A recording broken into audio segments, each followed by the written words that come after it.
CYN stock analysis Tuesday and onwards. Am I buying? I'm covering all that in this short 1-minute video, so watch till the end. Cyngn Incorporated is just 51% up. It's not just, that's a lot, but you also have to understand that before that it came down a lot as well.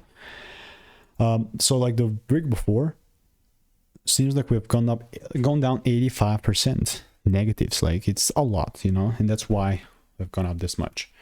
I also will kind of have to say that I definitely have made videos about this before, yes, and they were bearish.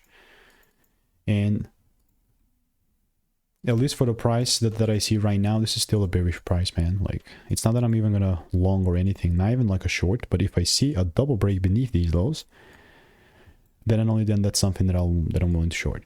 So if you want to make more money trading in a simple and lean way, click the first link in the description. It's a free newsletter, and I'll see you in the next one. Goodbye.